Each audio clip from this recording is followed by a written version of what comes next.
people that commit shootings and other attacks in the United States being connected to the FBI. Even the mainstream media in America, here and there, has pointed this pattern out.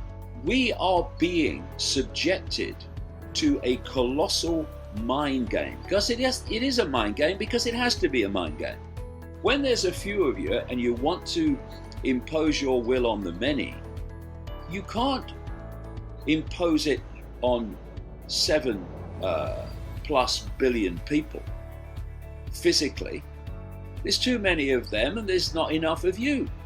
So what you have to do is you have to recruit from the target population and put them in uniform to impose your will on the target population, which is, of course, what happens, why so many psychopathic people are recruited into law enforcement. That's not to say they're all psychopaths, of course not. But there is no doubt a pattern of recruiting psychopaths into these positions who carry out what you tell them without question and enjoy it. This is why there's so many outrageous things happen, like police officers shooting innocent people for no reason. And so if you don't have the numbers to physically impose your will upon everyone, then what you have to do is impose your will psychologically by getting the target population to think and perceive the world and self in ways that suit your agenda, which will get them to not only accept what you want to impose upon them, but demand it. Save me, protect us, this can't go on. And this mind game, which has been unfolding all this period through the 20th century, the present century and beyond, is now being ramped up like never before. And one of the reasons for that is that, as I know, going around Australia in the last few weeks with some more events still to go, there is without question an awakening going on of more and more people, including people within the system, to the point where they're seeing the world and what's happening in the world in a different way. They're starting to see the dots connect. They're starting to see that actually maybe this is not happening because of why we're told it's happening. This is very, very blatant to me. I mean, I've been doing this for 26 years. I've seen the transformation in the numbers of people who are going, whoa, maybe there's another way of looking at this. Never before has it been at the of the scale it is now, and we haven't seen anything yet. Now, this cabal know that this is going on, and they're trying to lock everything down as fast as possible and get this Orwellian state in as fast as possible. And so we're seeing the whole thing ramped up in terms of events unfolding to get people into fear and into giving their power away to be protected from what they've been manipulated to fear. The antidote to this is two things. One, Cui Bono, which translates as who benefits? Who benefits from me believing the official version of this event, whichever it is? So when these attacks and horrific happenings are reported, and the official version of what happened and why and who did it is reported, just ask the question every time, who benefits? Who benefits from me believing the official story I'm being given of this situation?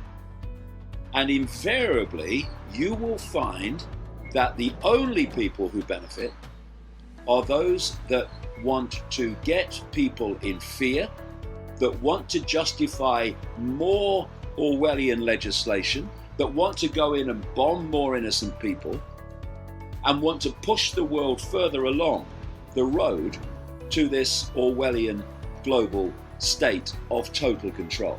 So that is an antidote immediately every time these things happen and the official narrative is reported. But there's one other, and that's for everyone, whether black, white, Muslim, Jew, Christian, anybody, everybody, to realize that this conspiracy to enslave humanity in this Orwellian global state, which is unfolding so fast now, that's why more and more people are seeing it. It's not a conspiracy to enslave Muslims or middle-class Americans or black South Africans or Australians.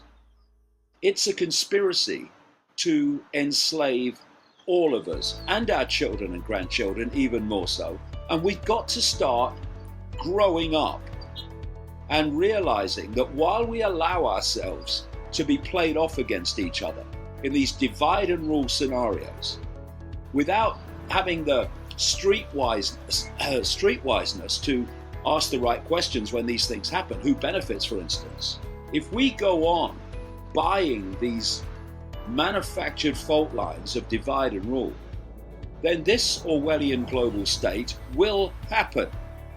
But it doesn't have to if we realize that whatever the color of our skin or the nature of our culture, we are all in this together, because we together are that target population.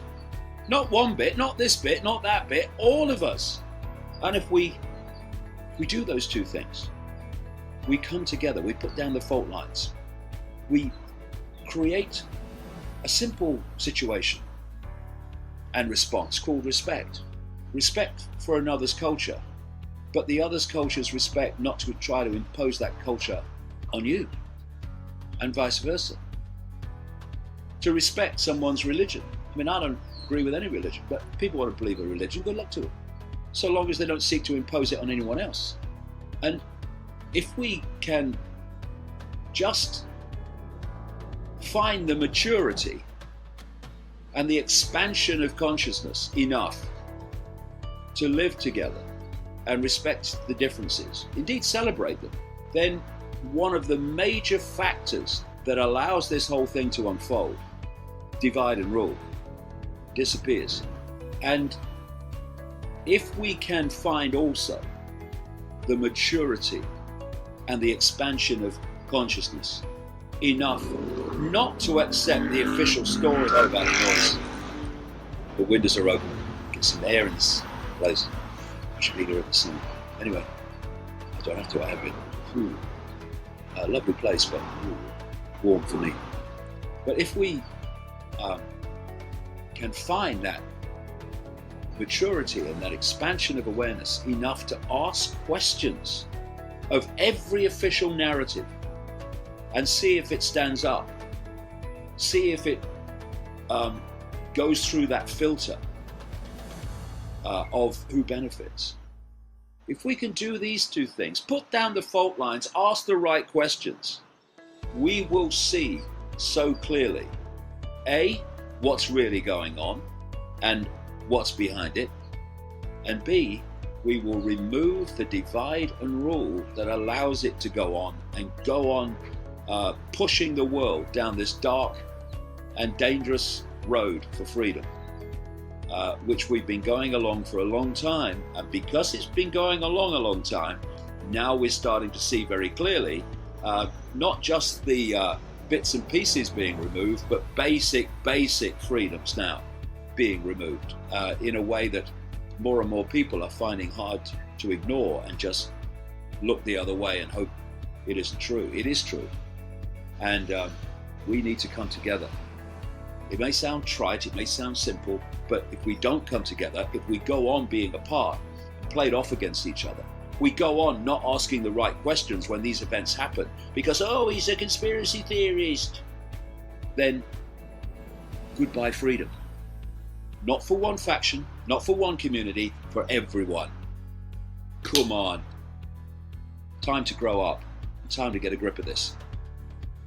Progressives should, if they are what they claim to be, should be supporting that struggle of the mass of the people against the control by a privileged elite.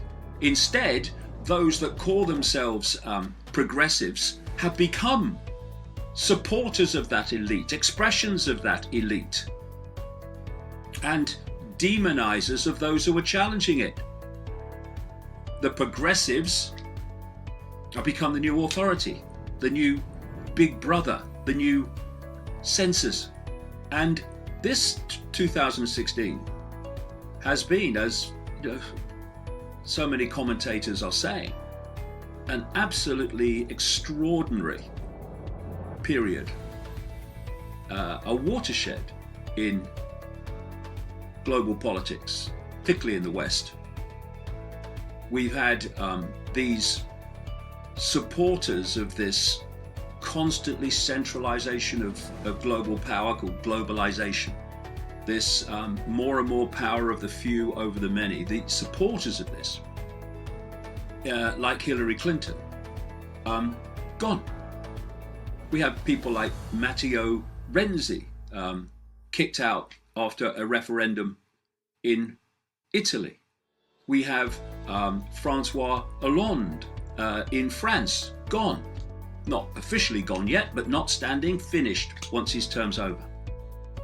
And we've had Angela Merkel, again, classic promoter and supporter of this elite agenda, now hanging on by her fingertips as a result of her open door policy for migrants in Germany, with the consequences that have come from it. So it's been add Brexit to all this and other things that have happened in Europe in terms of support for so-called populist groupings. And it's been an extraordinary year in which the people have started to stir, to wake up to what's going on. And my God, so far it's just a fraction of what's going on, but it's a start. And to say we're not having it anymore. Now, what we need in 2017 is for that to kick on. And what I mean by that is to move beyond the idea that the political system, i.e. voting for Trump or voting for this or voting for that, is actually going to change anything. The political system worldwide is so stitched up in terms of who gets to power, and multiple parties, usually two in any country, actually being masks on the same face, i.e. whichever one gets in, the same agenda kicks on. It's to wake up to that and to realize that voting for people to put them in political power, as the system works currently, is just basically moving the deck chairs on the Titanic. And this is the next stage we need to go to.